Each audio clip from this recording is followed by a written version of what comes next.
오늘 우리에게 주시는 하나님의 말씀은 사도행전 1장 20절에서 26절까지 말씀이 되겠습니다.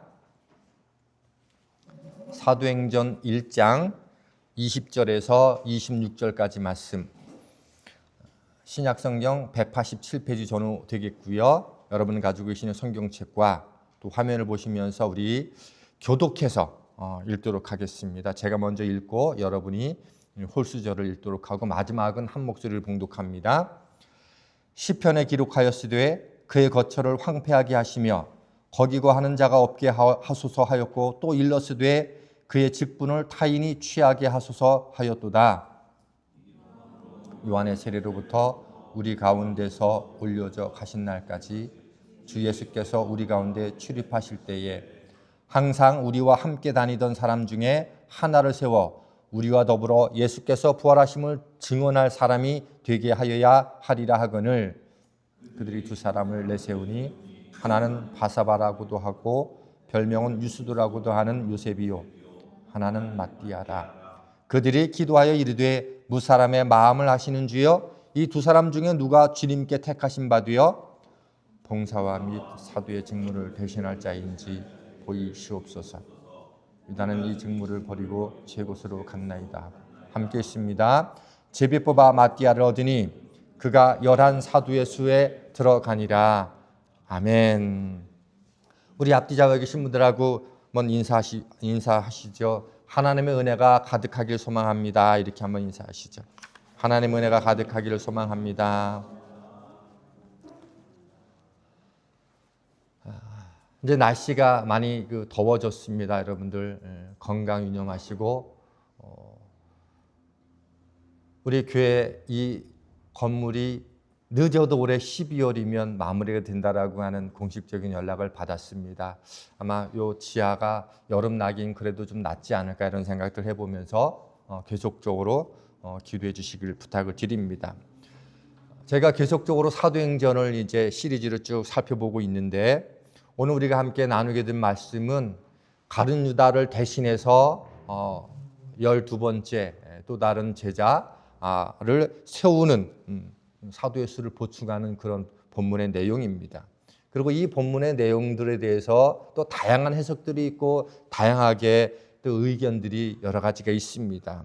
먼저 예수님께서 가룟 유다를 대신해서 그 누구를 대신 뽑으라고 하지 않았다. 그러니까 마띠아라는 사람을 대신 뽑게 됐는데 그것은 성경적이지 않다. 이렇게 말하는 분들이 있어요. 그러면서 주장하는 근거 가운데 하나가 무엇인가 하면 우리와 함께 그리스도의 복음을 증언할 사람을 대신 뽑도록 하자라고 하는 게 22절 말씀에 기록되어 있는데 실제적으로 마띠아를 뽑았는데 그가 한 일이 뭐가 있느냐? 아무것도 없다. 오히려 사도 바울이 더 사도답게 제대 일을 하지 않았냐라고 주장을 하면서 그래서 이것은 주님이 원하시는 게 아니고 성경적인 의도가 아니다라고 말씀하시는 분들이 있어요. 그런데 엄밀히 보면 이 사도행전이라고 하는 책은 사도들이 복음을 어떻게 일일이 다 증거했는지를 일일이 소개하고 있는 것이 아니라 베드로와 바울 중심으로 어떻게 하나님의 나라가 복음이 확장되어 가는지 그 복음의 원리를 함께 소개해주고 있는 거라는 거죠. 그런 의미에서 사도행전이라는 것보다는 엄밀히 말하면 성령의 행전, 예수 그리스도의 사역의 연장선으로 보는 게 좀 더 맞다라고 볼 수 있습니다. 그리고 실제로 제자 가운데 바돌로메 그리고 알페오의 아들 야고보, 시몬과 다데오는 사도행전에 한 군데도 그들의 사역이 소개되고 있지 않습니다. 사역이 구체적으로 소개되지 않았기 때문에 성경적이지 않다라고 하는 그 주장과 해석은 조금 더 좀 조심스러운 부분이 있습니다. 또 한편으로 10이라고 하는 숫자는 성경적인 숫자이고 또 12지파의 상징이며 이스라엘의 상징이기도 하기 때문에 또 복음을 향한 주님의 계획과 의도가 있었기 때문에 한 사람을 충원하는 것은 마땅한 일이다 이렇게 이야기도 합니다. 그리고 오늘 우리는 오늘 본문을 통해서 이 베드로의 설교 말씀을 통해서 베드로의 그 인도하는 이 진행의 내용을 통해서 하나님과 성경의 초점은 거기에 있지 않네라고 하는 것들을 우리는 발견할 수 있습니다. 우리 사도행전 1장 16절을 다시 한번 우리가 좀 내용이 길어서 다 읽지는 않았는데 16절 말씀을 보면 이렇게 기록되어 있어요. 형제들아, 성령이 다윗의 입을 통하여 예수 잡는 자들의 길잡이가 된 유다를 가리켜 미리 말씀하신 성경이 응하였으니 마땅하도다. 베드로가 이 사건을 어떻게 해석하면서 설명하고 있는가 하면 유다의 배신은 그냥 우연히 일어난 게 아니라 이미 구약의 말씀을 통해서 예언되어진 말씀이다 라고 하는 것들을 먼저 선포합니다. 그리고 이 16절 말씀은 시편 69편에 다윗을 통해서 주신 말씀을 인용한 말씀이에요. 그리고 이 시편 69편은 메시아가 이 땅에 오셔서 이유 없이 많은 사람들에게 미움을 받고 고난당하는 모습을 예언한 예언 시편입니다. 그래서 이 시편 69편 4절을 보면 이렇게 돼 있어요. 까닭 없이 나를 미워하는 자가 나의 머리털보다 많고, 그러면서 이게 주님에 대한 예언의 말씀인데 까닭 없이 미워하는 자들이 머리털보다 많다라고 해서 복수를 사용했어요. 그런데 베드로는 이 말씀을 16절에 인용하면서 뭐라고 얘기했는가 하면 단수로 유다에게 적용시켜서 말한 거예요. 바로 앞에 있는 16절 말씀 한번 다시 보시면요. 앞부분을 다시 가서 보시면 예수 잡는 자들의 길잡이가 된 유다를 가리켜 말씀하셨다라고 말하면서 앞에서는 머리털보다 더 많다라고 하는 그 표현들을 복수를 베드로가 기도하면서 어떤 성령의 은혜를 받고 해석을 했는가 하면 그 많은 사람들을 줄여서 유다라고 하는 단수로 기록해 놨어요. 무슨 뜻인가 하면 예수님을 십자가에 못 박은 수많은 사람들이 있었지만 그거의 대표적인 종류의 한 사람이 누구이다? 유다가 그 대표적인 인간이다. 이렇게 해석을 한 거예요, 베드로가. 예수님을 십자가에 못 박은 수많은 사람들이 있지만 그 세력의 앞잡이는 유다이다라는 거예요. 그리고 두 번째로 109편 8절을 인용하기를 사도행전 1장 20절에서 인용하고 있어요. 그리고 뭐라고 인용하고 있는가 하면 시편에 기록하였으되, 그러면서 끝부분에 뭐라고 해두고 있는가 하면 또 일러스되 그의 직분을 타인이 취하게 하소서 하였도다 이렇게 말했어요. 유다는 사도 직분을 감당하도록 하기 위해서 주님의 택함을 받았던 사람인데 그가 스스로 그 직분의 자리를, 사명의 자리를 버리고 포기했다는 거예요. 그래서 베드로는 이 시편 말씀을 통해서 해석하면서 적용하기를 뭐라고 한고 하면 그 직분을 스스로, 귀한 사명을 스스로 포기했으니 이제 그 직분을 대신할 사람을 뽑는 게 마땅하다라는 거예요. 이게 베드로와 120명의 사람들이 함께 모여서 기도하는 가운데 성령을 통해서 주신 은혜라는 거예요.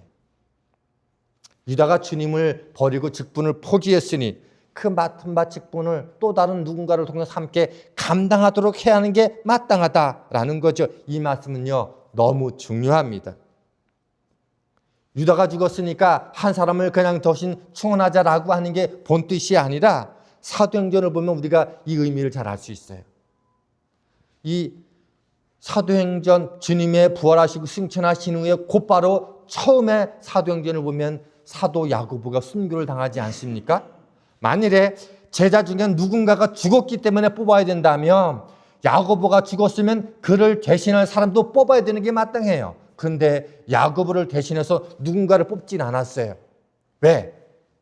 야고보는 그에게 맡겨진 직분과 사명을 충분히 감당하는 가운데에 순교를 당했기 때문입니다.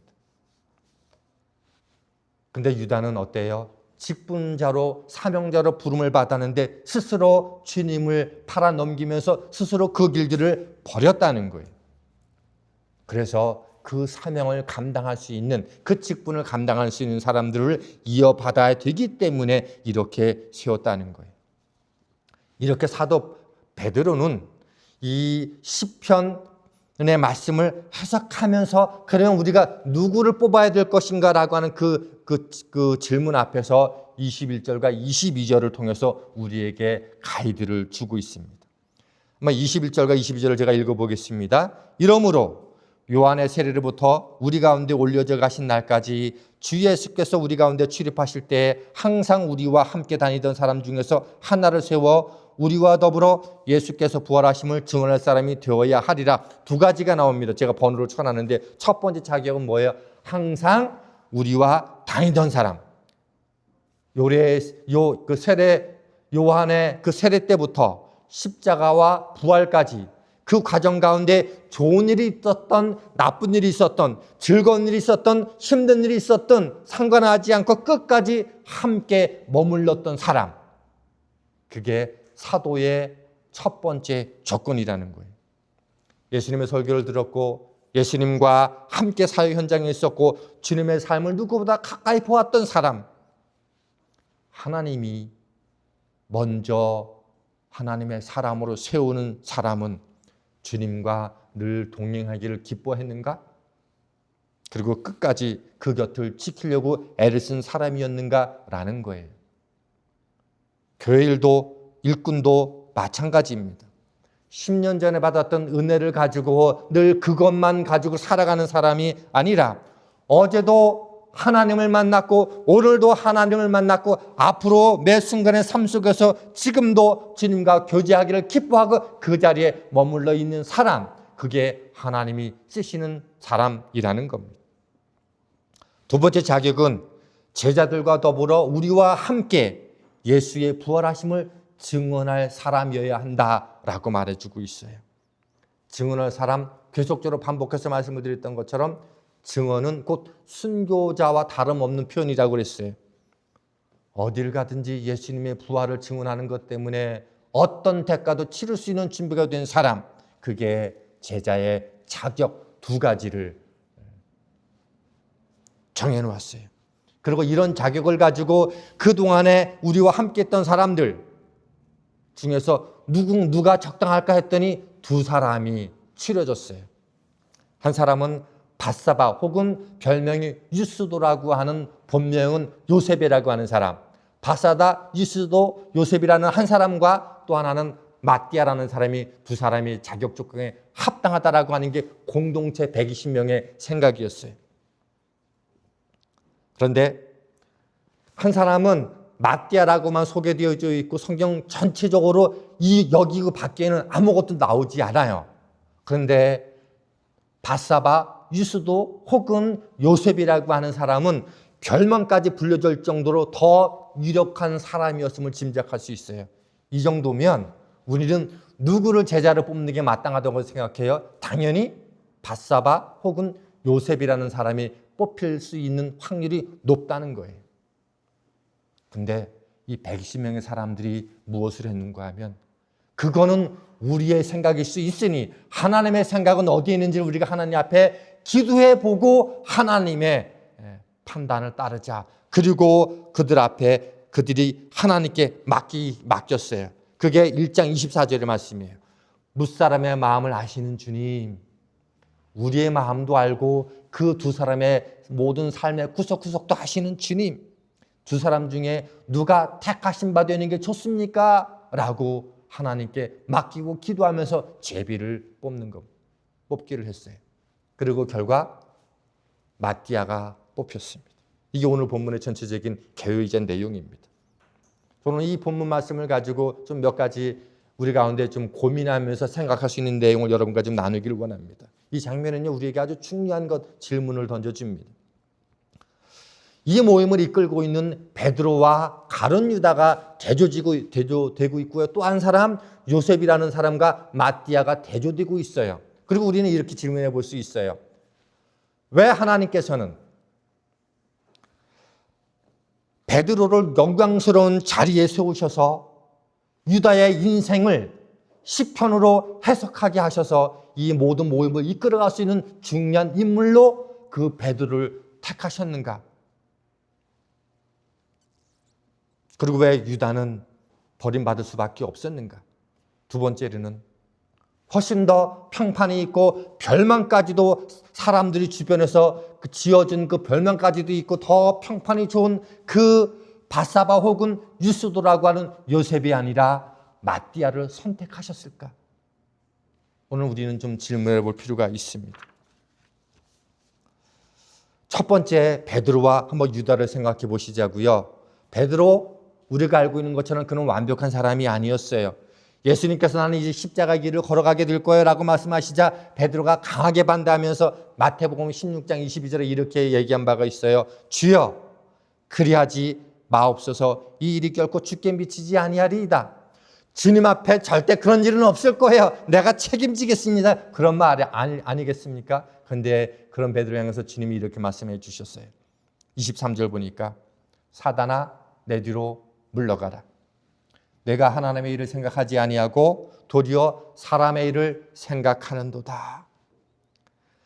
내가 늘 끊임없이 하나님의 나라를 이야기하고 복음을 이야기하며 십자가 죽으심과 부활을 얘기하면서 하나님의 일을 얘기했는데 너는 사람의 일을 생각하는구나. 무슨 뜻인 거예요? 너는 오직 복음을 나와 관련된 이 모든 내용들을 너의 개인적인 유익을 위해서 생각하고 있구나라는 거예요. 자기의 뜻에 더 관심이 많고 있었다는 거지요. 그리고 베드로는 결정적일 때 주님을 3번이나 모른다고 부인을 했습니다. 그러면 이 베드로와 유다의 차이가 뭘까요? 인간적인 기준으로 보면 둘 다 똑같습니다. 베드로도 주님을 모른다고 했고 다른 자도 주님을 팔아넘겼어요. 팔아넘긴 거나 모른다고 한 거나 그 저주까지 하면서 주님을 부인한 거나 하나님 표에서는 별 차이가 없다는 거죠. 인간적으로 보면 둘 다 연약했고 둘 다 실패한 사람입니다. 그런데 유다는 조금 더 현실적이죠. 주님을 따라다니면 나의 꿈을 이룰 수 있을 거라고 생각했는데 내 꿈이 깨어질 것 같자 과감히 주님을 버리고 현실을 택했습니다. 어쩌면 베드로보다 훨씬 더 지혜롭고 똑똑하고 현실주의적인 사람인지 모릅니다. 유다가 더 영리할 수도 있다는 거지요. 예수님을 따라다니면서 예수님을 내 인생의 블랙카드, 골드카드쯤으로 생각하고 있었던 거죠. 언제든지 주님을 따라다니면 언제든지 내 필요를 채울 수 있겠구나 싶었던 겁니다. 인간적인 기준으로 보면 베드로나 유다나 별로 큰 다름이 없습니다. 분명한 사실은 베드로가 유다보다 더 뛰어났기 때문에 성품과 인품이 더 탁월했기 때문에 그 베드로가 쓰임받은 게 아니라는 겁니다. 두 번째, 바사바라고 하는 요셉 별명이 유스도인 사람과 마띠아를 한번 보겠습니다. 인간적인 기준으로 보면 요셉이 더 유력한 사람처럼 보여요. 여기 그 별명을 유스도라고 해서 유스도가 뭐냐면 라틴어로는 저스투스, 여기에서 저스티스라는 그 영어가 나왔는데 이게 무슨 뜻이에요? 의로운 사람, 정직한 사람, 공의로운 사람, 공정한 사람 이렇게 하는 게 이 유스도라고 하는 사람 혹은 요셉이라는 사람의 이 뜻이에요. 별명을 유스도로 붙여줬다는 얘기는 다른 사람들의 글을 보면서 아, 그는 공의롭고 정의롭고 의로운 사람이야. 그의 삶을 보고 사람들이 그 이름을 별명을 그렇게 지어준 거예요. 훨씬 더 사람들에게 요셉이라고 하는 사람, 유스도가 훨씬 더 평판도 좋았고 괜찮은 사람이었어요. 그런데 마띠아는 그냥 이름만 소개되어질 뿐입니다. 만일 이런 두 사람을 교회에서 놓아서 중요한 직분자를 뽑는다라고 할 때 여러분 누가 뽑힐까요? 아, 그는 기도도 많이 하고 정말로 열심히 헌신하고 전도도 열심히 하면서 정말로 온갖 애쓰는 사람. 그래서 별명까지도 우리가 붙여줬어요, 그 사람은. 근데 한 사람은 그냥 예배만 드리는 정도의 사람. 누구를 뽑을 것 같습니까, 여러분들? 더 많이 검증되고 더 많은 평판이 있고 더 인정받은 사람을 당연히 택하지 않을까요? 그런데 하나님은 마띠아를 선택하게 하셨습니다. 근데 성경은 그 이유를 설명하지는 않아요. 그런데 성경을 읽다 보면 오늘 우리가 집중할 수 있는 이 본문은 처음부터 끝까지 하나님의 선택이, 하나님의 부르심이 인간적인 평평과 인간적인 조건에 있지 않다라고 하는 것들을 우리에게 보여주고 있습니다. 정말로 탁월한 사람이 하나님 나라에 유익한 것은 틀림없을 겁니다. 그런데 하나님은 그 탁월함 때문에 그가 열심히 잘하면 하나님의 은혜가 들어갈 개입의 여지가 적기 때문에 나는 늘 부족하다, 아무것도 아니다라고 하는 그 사실 때문에 어떤 역사가 주어질 때 하나님의 은혜입니다라고 고백할 수밖에 없는 사람들을 때때로 하나님은 택하신다고 하는 겁니다. 하나님은 때때로 가장 뛰어나고 탁월한 사람을 택하는 것이 아니라 하나님의 은혜를 잘 드러낼 수 있는 사람을 택하십니다. 만일 의롭고 공정한 사람 유스도가 13번째 제자로 택함을 받았다면 사람들은 그럴 겁니다. 그의 의로움 때문에 사도가 되었노라고. 그의 정의로움 때문에, 그의 신실함 때문에 그가 사도로 택함 받았을 거라고, 그 조건 때문에 택함 받았을 거라고 얘기할 겁니다. 근데 하나님은 그렇게 하지 않으셨어요. 마띠아가 뽑힘으로 말미암아 선택은 하나님의 은혜였구나. 하나님의 은혜였네. 평판을 자랑하지 못하게 하셨습니다. 그래서 우리의 구원도, 우리의 직분을 세우신 것도, 우리의 사명도, 우리의 직분도 자랑할 이유는 전혀 없다는 거예요. 오늘 우리가 하나님 앞에 설 수 있는 것, 어떤 직분으로 맡은 바 사명으로 쓰임받을 수 있는 것, 그건 하나님의 은혜입니다. 그리고 사도 바울은 자신의 삶을 통해서 이와 같이 증언했어요. 디모데전서 1장 16절은 이렇게 말씀해 주고 있습니다. 그러나 내가 긍휼을 입은 까닭은 예수 그리스도께서 내게 먼저 일체 오래 참으심을 보이사 후에 주를 믿어 영생 얻는 자들에게 본이 되게 하려 하십니다. 바울은 자기에게 이방인의 사도로 하나님이 직분을 주신 이유가 나 같은 사람도 하나님이 은혜를 주셔서 쓰셨다라고 하는 것들을 보여주는 샘플이라고 지금 자기 자신을 소개하고 있는 거예요. 우리는 사도 바울이 학문과 그의 지식과 그의 모든 삶의 내용들이 탁월했기 때문이라고 생각할 수 있지만 사도 바울은 고백하고 있는 거예요. 아니라는 거예요. 여러분이 쓰임받을 수 있는 것, 여러분이 부름받은 것은 나를 보세요. 나와 같은 자. 그런 자도 하나님이 쓰시니 여러분도 두말할 거 없이 하나님 부르심에 합당하게 쓰임받을 수 있는 겁니다. 라고 말하는 거예요. 설교자나 교회 모든 직분자들 동일합니다. 우리는요, 직분을 맡지 않으면 잘 모르는 게 있어요. 교회 일을 맡아서 책임을 지고 하다 보면 많은 스트레스와 갈등과 고민이 있어요. 그리고 종종 그럴 때 자신을 보게 되는 거죠. 나도 모르게 내가 교만한 가운데 있구나, 욕심 가운데 있구나, 분노와 상처가 내 가운데 있구나, 그러면서 한없이 나의 연약함과 약함을 보게 되어지면서 하나님 앞에 기도하게 되는 거죠. 아, 내가 은혜가 필요한 사람이구나. 조금 이거 했다고, 조금 저거 했다고, 왜 누구는 그렇게 하지 않지? 라고 비교하면서 나도 모르게 내 자신을 높이는 나를 보면서 은혜가 필요한 존재임을 알게 되는 거죠. 그래서 하나님이 우리에게 직분을 주신다라고 하는 것은요, 우리의 탁월함 때문에, 우리의 자격 때문에, 우리 인간적인 조건 때문에 그렇게 부름받기도 하지만 하나님은 말씀하시는 거예요. 아니야.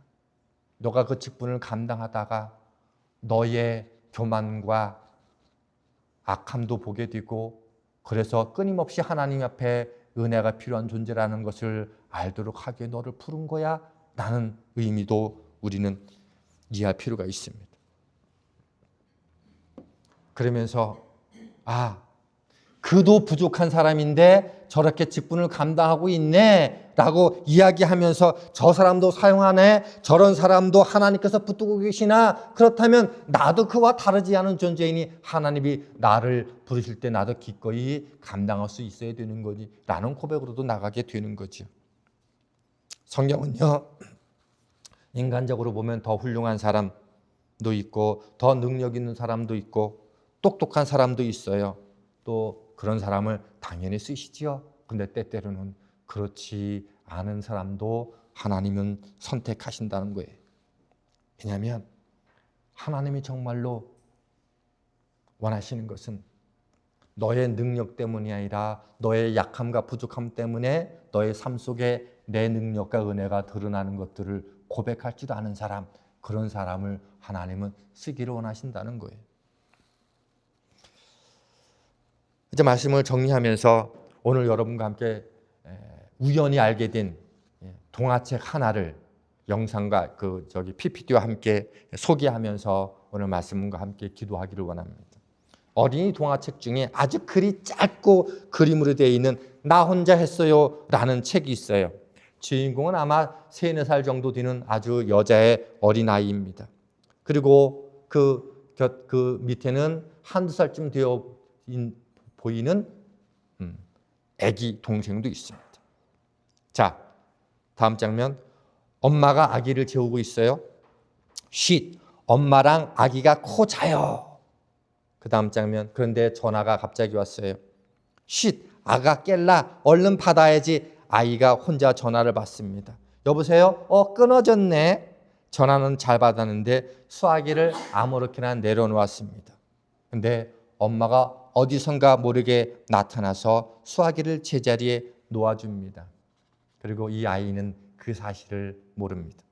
다음 장면입니다. 띵동 띵동 띵동, 누가 찾아왔어요. 쉿, 엄마 깰라, 얼른 나가야지. 아이가 집중 나갑니다. 누구세요? 다음 장면. 택배기사입니다. 고맙습니다. 기특하게도 택배도 혼자 받습니다. 그런데 문을 안 닫았어요. 엄마가 어디선가 나타나서 문을 닫아줍니다. 이 아이는 이 사실을 모릅니다. 다음 장면. 아이가 심심해해요. 이제 뭐하고 놀지? 혼자 그림도 그리고 장난감도 가지고 놉니다. 그런데 아무렇게나 던져놓은 인형을 엄마가 어느 틈에 나타나서 정리해 줍니다. 그런데 아이는 모릅니다. 그 다음, 손이 더러워졌네. 깨끗하게 씻어야지. 손도 혼자서 잘 닦습니다. 그런데 수도꼭지를 잠그지 않았어요. 엄마가 어디선가 나타나서 수도꼭지를 잠가줍니다. 그런데 아이는 모릅니다. 그 다음, 옷이 젖었네. 옷 갈아입어야지. 혼자 옷도 잘 갈아입습니다. 그런데 아무렇게나 던져놓은 빨래를 엄마가 어느 틈엔가 나타나서 빨래통에 집어넣습니다. 아이는 모릅니다. 그 다음, 아이 배고파. 간식 먹어야지. 과자를 혼자서 잘 먹습니다. 그런데 방바닥에 과자 부스러기가 떨어져 있습니다. 어느 순간 엄마가 나타나서 청소를 해줍니다. 역시 아이는 모릅니다. 그 다음, 아이 목말라. 물 마셔야지. 그런데 물을 쏟았어요. 아이쿠 쏟아졌네. 걸레 어딨지? 그 다음 장면. 두리번거리는데 이미 엄마는 걸레를 들고 오고 있었습니다. 그런데 엄마가 아이를 보더니 얼른 걸레를 뒤로 숨깁니다. 그리고 아이가 엄마를 발견하고 말합니다. 엄마, 나 혼자 다 했어요. 그랬더니 엄마는 아무 말도 하지 않고 아이를 꼭 껴안아 줍니다. 아이는요, 진짜 자기가 다 혼자 한 줄 알아요. 다 했죠. 문도 혼자 열어주고 택배도 받고 혼자 놀고 혼자 옷 갈아입고 혼자 먹었어요. 자기가 다 한 줄 알고 있어요. 그러나 그 모든 순간에 사실은 그 뒤에서 엄마가 한 손길이 있었다는 거죠. 그 엄마의 손길이 아니면 한 가지도 완전하게 제대로 할 수 있는 일들은 없었습니다. 신앙생활도요, 마찬가지입니다. 너무 많은 사람들이 내가 탁월하기 때문에 내가 부름받았어 라고 말하고 싶어 해요. 내가 똑똑해서 열심히 해서 수고해서 기회를 잘 잡았기 때문에 쓰임받고 여기까지 왔다고 생각합니다. 그런데 여러분, 인생의 순간순간마다 우리 주님의 보이지 않는 은혜의 손이 함께 했기 때문에 우리가 오늘 여기까지 온 것이고 우리가 쓰임받고 직분자의 삶을 감당하는 줄 믿습니다. 저도 전도사부터 또 부목사를 거쳐서 지금까지 목회를 긴 시간 동안 해오면서 제가 계획하고 제가 고민하고 해서 어떤 사역들을 감당했을 때 잘 되어지면 그래, 내가 한 거지 라고 생각하고 은근히 나를 자랑하고 싶을 때가 있어요. 동화 속 아이는요, 엄마의 손길을 보지 못했어요. 우리는 처지 들어가면서 깨닫는 거죠. 내가 공부한 줄 알았는데 그 뒤에 부모의 손길이 있음을 깨닫는 것처럼, 내가 사업할 때 실수할 때도 낙심하고 주저앉을 때도 내가 홀로 그 자리에 있었던 줄 알았는데 주님이 함께 있었음을, 그리고 주님이 함께 그 일들을 행하셨음을, 주님이 그 일들을 이루셨음을 우리는 깨닫게 됩니다. 주님이 나를 도우신 거구나. 주님이 나를 부르셔서 그 일들을 감당하게 하신 거구나. 이 메마른 땅에 살고 있는 고단한 이민자의 삶 속에서도 내가 그래도 견디며 믿음의 꽃을 피워나가고 있는 것, 내가 버틴 줄 알았는데 하나님의 은혜로 내가 이 자리에 머물러 있는구나. 그거를 깨닫는 것, 그게 오늘 우리의 믿음의 모습이어야 한다는 거지요.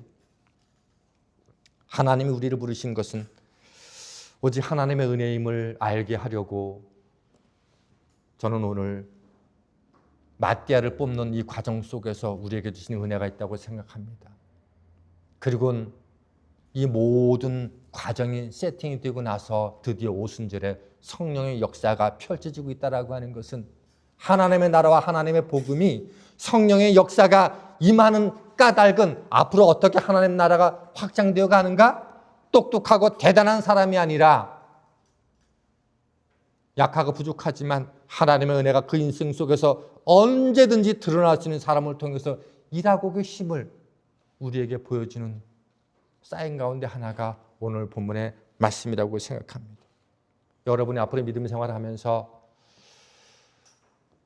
힘들고 어렵고 낙심하게 될 때 하나님의 은혜가 오늘 나를 여기까지 이끄셨지, 그 고백이 떠나지 않게 되기를 원합니다. 그럴 때 하나님은 여러분을 통해서 하나님의 나라를, 그리고 여러분의 인생과 삶을 멋있게 하나님의 은혜로 꽉 채우는 그런 인생으로 펼쳐가게 하실 줄 믿습니다. 바라기는 이 말씀을 깨닫고 우리 모두가 영적으로 한층 더 성장해서 이제 1장을 통해서 하나님이 어떻게 거룩한 부흥을 준비하셨는지 우리가 함께 참여하고 이제 2장부터 펼쳐가는 그 놀라운 축복의 은혜의 손길을 경험할 수 있는 저와 여러분 될 수 있기를 주님의 이름으로 축원합니다.